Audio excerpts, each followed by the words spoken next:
Welcome to The Confident Performer, the only podcast that guides ambitious, driven performers and entrepreneurs to show up authentically and confidently, both on and off stage. If you are ready to make an impact in your life and community and start living your most amazing, empowered life, you are in the right place. You already have what it takes to make it. You just need to see it. And I'm here to show you how. You ready? Let's go. Well, hello and welcome back to The Confident Performer. I want to talk today about something that's been firing up the internet.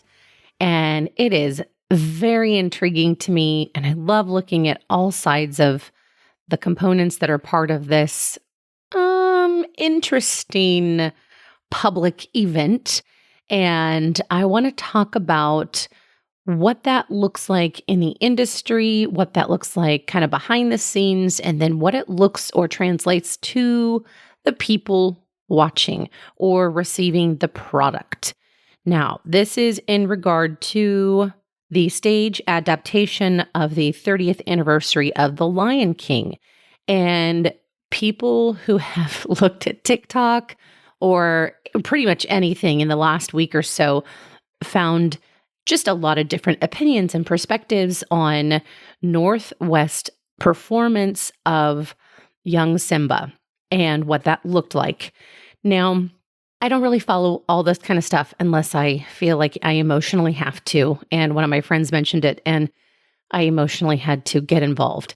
So I had to look at it and kind of see. And then I watched and kind of checked a few different things about people's perspectives and opinions. And I love just all of it. Now, there are so many things I want to address and talk about because I really think this will help our performers. And each performer listening to this, there's so many things that you need to know that you may not even know that you don't know yet. And hopefully this will bring you relative comfort and understanding when you go in. I always reference to play the game. This game I'm talking about, this whole how to play the game, the things that I give you, the tips I give you, this is the game by their rules. This game is performance. This game is entertainment. This game is sometimes just TV shows. Sometimes it's just ratings. Sometimes it's talent and ratings. Sometimes you have no idea what the overall premise of anything is. And sometimes it just ends up being, again, a total flop, but people want to watch that. So I'm just going to weigh in. It's just my opinion. Feel free to comment back to me. Give me your insight, your opinion. Don't hesitate to open up the perspective from your angle or your understanding from things I'm going to share today. I'm going to share a few things. One on, she's 10 years old, okay? And then we're going to talk the Nepo baby debate. So when they talk about the Nepo baby debate in the industry, they reference people like Miley Cyrus and her dad, Billy Ray. And, it's a different topic when you have a young Miley Cyrus or even her sister, Noah Cyrus, coming out, and you have this kid who's able to deliver, really able to kind of step into the talent or the role or what they're called to do. And Miley Cyrus became a whole thing, and, Hannah Montana and all that kind of stuff that came with that. But she didn't fail to deliver on what was required of her. And for me, anytime I think of any time someone really is so disrupted by the casting choices or creative choices or whatever it may be, I always look at, again, what's the game? What are we doing here? And this 30th anniversary concert performance, you have people that are brilliant performers. You have some of your original singers from The Lion King. You have, Nathan Lane. You have the amazing, brilliant works of Jennifer Hudson, my fellow Idol alum. And it's when you're listening and watching, you're expecting that caliber of talent. And then when you don't get that comparatively, that's when you're disappointed. And someone referenced on TikTok that this was great. This was like a great performance if she was like a middle school performer. But you're then measuring her against other middle school performers. So when you look at it, then it becomes disruptive to your mindset or the brain. Some people say, oh, well, she took a job away from a properly trained, incredible, amazing, brilliant talent in the industry. Now, sometimes I really love to consider that, because what if they never were going to give that role to anybody else and they had decided, you know what, I want to do something a little different, and I'm going to do this. And in the meantime, I'm going to give this person, this artist, creative freedom. So if they come in and they want to wear a sweatsuit designed to look similar to a lion, they're able to do that. And then they think, okay, what's this going to look like? What it's going to be? And then, or it takes on its own shape. Sometimes there's that conversation beforehand, before it even happens, before it even goes into rehearsals, and I don't know the back end of this one, so I'm not even going to speak like I do. But there are so many different factors that are involved in that system, in not only just in casting, but not, in creative and what they want and what their overall goals are. And I personally think that this type of a performance, and especially if it's for TV, any controversy around it and any controversy of what the performers are doing or what they're capable of doing or what they're not capable of doing, I mean, we're expecting majority of these things to go off without a hitch. That's what professional is. That's what that, industry A player looks like, is going off without a hitch. This is what we do. This is what we do well. And that's what people pay to see. So many people were fired up because people did pay to see that. People did pay to see an amazing, brilliant performance. And I'm sure collectively they did. But this conversation around her inability to deliver is, I think, a real one that does absolutely need to be had and addressed. Now, I want each person to stop and think right now. If you've been performing for years or if you're brand new to the game, I want you to think about a time where you potentially tried out for something and then you thought to yourself, like, I really want that role. And I deal often, I'm sorry, this stuff makes me chuckle pretty heavy, because I talk with my young performers about this so often. And even in our little community, I love our community. I love our theaters around here.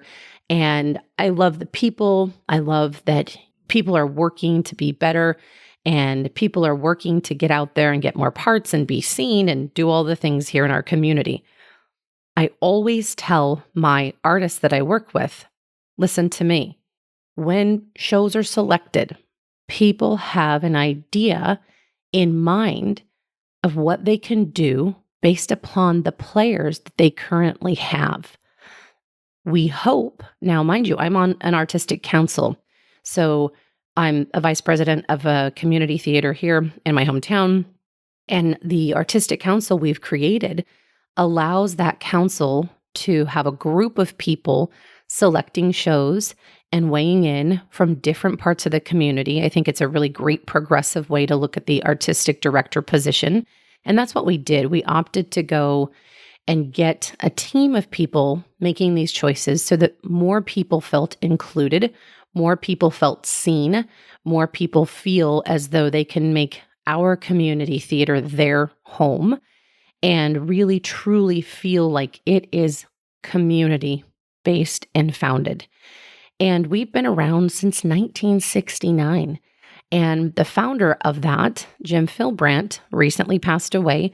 So carrying on his, more or less his hope and desire for what he wanted to offer the community, which is great theater with also great food and an amazing atmosphere and the best that there was to offer in town. Now, fun part is that when new organizations come and new players come into the game, they can up your game. And I love that. I love that for us. I'm not a competitive mindset person. I'm an abundance mindset person. So that for me doesn't feel threatening when more people come into the game. It encourages me to up my game. But I tell each one of my artists, be aware. Every single show that is selected with players in mind. every show that a director decides, hey, I'm going to apply for this, see if we get it, they have their person in mind that potentially this person could play this. And sometimes you want to have it all planned out and you want to have it, relatively open and available, and you hold auditions no matter what. And some people will say, well, why did they hold auditions if they were just going to fill this part with their, person anyway? And sometimes that's just how it is. You can have an idea. You can think, hey, we can put this person in there. Sometimes you have conflicts.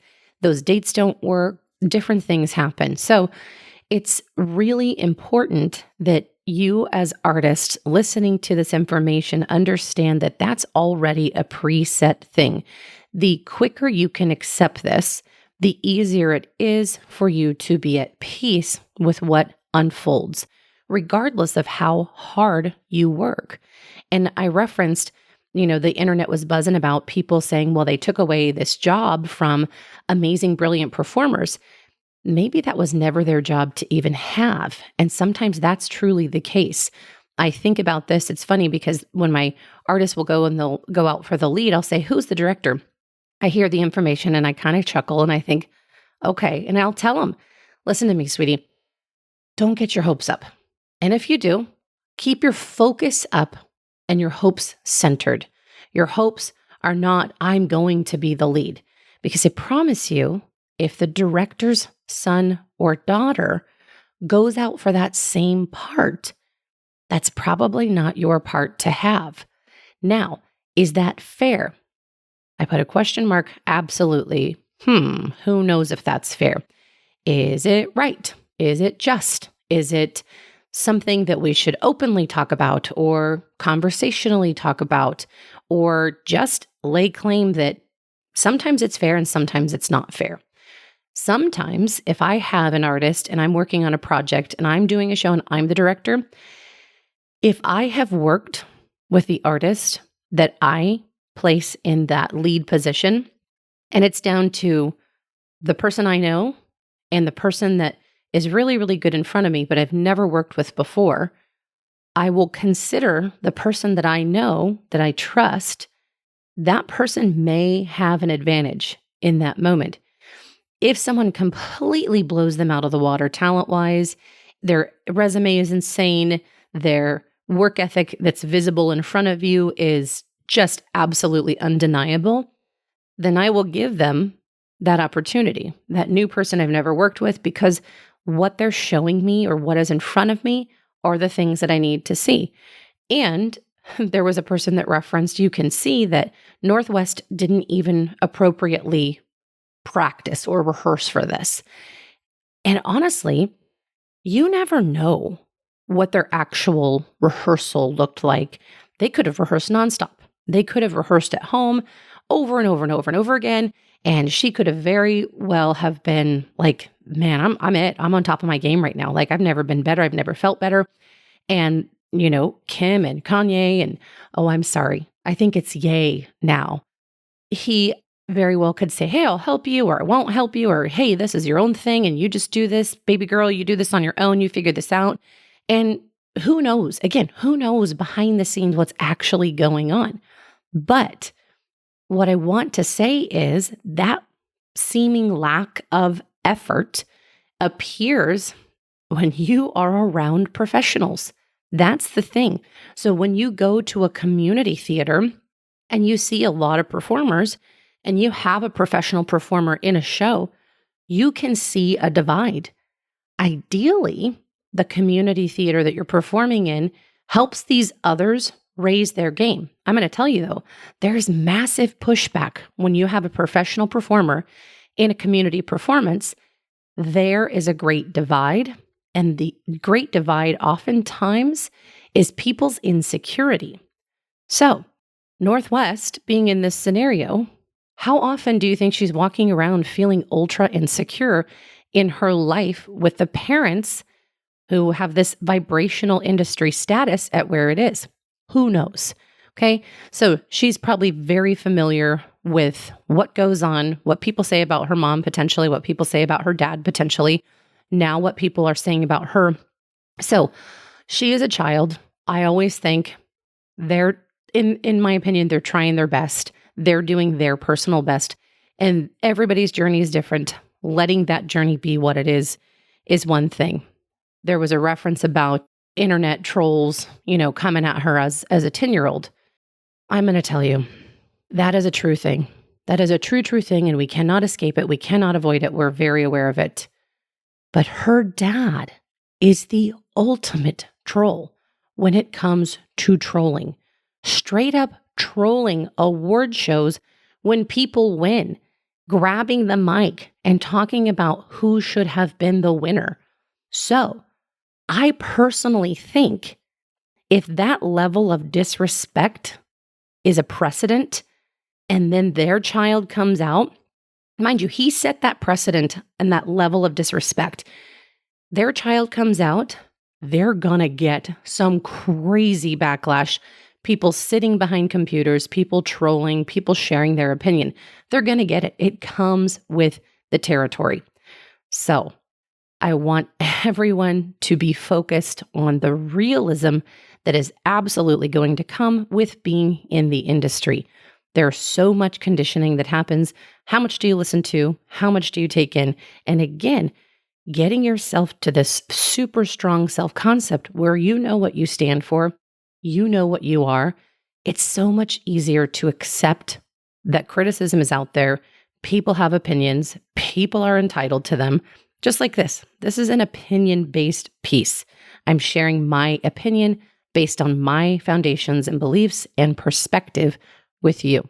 So, considering how you take it, you accept it, I hope that it comes in as something, again, that's comforting as far as information of, let's be real, people. Let's be aware that if we can have the publicity and the names and potentially the monetary support behind a project, and we're able to do that, whether that's a publicity stunt, whether that is something that allows this thing to go viral, whether that is something that you're going to create a palpable vibrational information exchange before it even comes out, that's what the game is.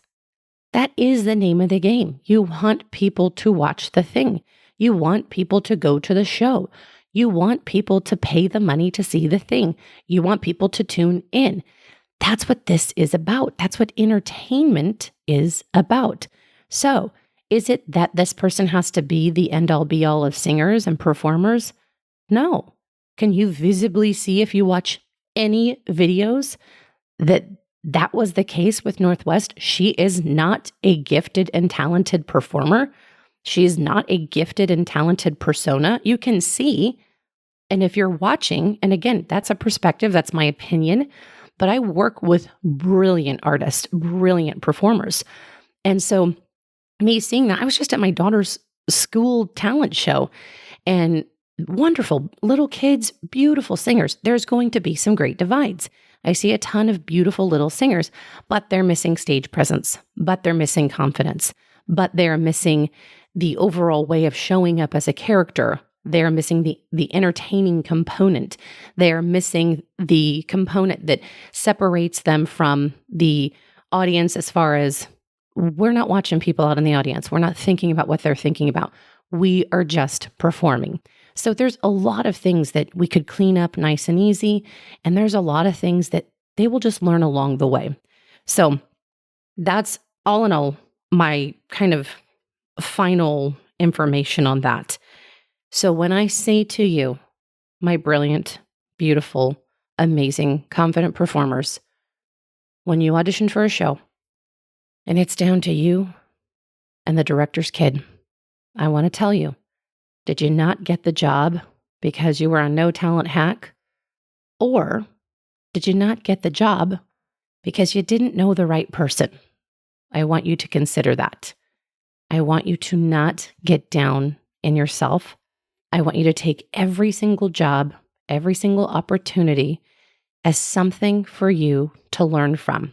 You get to decide how you do this life. You get to decide how you feel about yourself after an audition. I promise you, if you take the information and don't make excuses, so don't decide to not prepare because you know that the director's kid's auditioning, or you know that the owner's kid is going to potentially audition for the same part you are, prepare. Be prepared. Do the thing. Do the work that you are supposed to do. Show up how you want to show up. Do not compare yourself. Prepare yourself. Be ready for what is next. Be ready for what you want. Build your skill. Practice your skill. Maintain your skill. And I promise you, your opportunities are waiting for you. They are waiting. People in casting and creative want to give the job to someone talented, want to give the job to someone prepared. They want to give the job to someone who can do all of the things. And if they just so happen to have a major following because of who their parents are, fantastic. So, this is to say, absolutely, nepotism exists in any single professional realm. Being oblivious to that or being surprised by that will not help you. Be aware that that exists and it's out there. I'm not even saying I don't believe in it, as far as I don't believe that it's the right or wrong thing. I am saying that I personally think if you have someone that you've worked with, I have a few artists that I've worked with pretty much their entire young career. And if I have an opportunity to cast them, I will, because I know how they work. And I know that the level of trust that I have in them and they have in me is so strong that it will make our result exactly what it needs to be. So take all of this information, assess it. What does it mean to you? Share your information and feedback with me at amyadamscoaching.com. And feel free to share any of your insights and input with me on my social media as well. I will have a confidence campaign coming up in the month of my birthday, and I will be giving away an hour every single week of confidence coaching for my brilliant, beautiful performers that have tuned into this. So I'll tell you how you can sign up for that. But in the meantime, please take care and be well. If you enjoyed today's show and don't want to worry about missing an episode, you can follow the show wherever you listen to your podcast. And if you haven't already, I would really appreciate if you could share the podcast with others who you think would benefit from it. And leave a rating and review to let me know what you think. Now, it doesn't have to be a 5-star rating, although I sure hope you love the show. I want your honest feedback so I can create an awesome podcast that provides tons of value. Visit amyadamscoaching.com/podcast launch for step-by-step instructions on how to follow, rate, and review. Thank you for listening to today's episode of The Confident Performer. If you want to learn more about living your truth and showing up as your most authentic, beautiful self, visit www.amyadamscoaching.com. See you next week.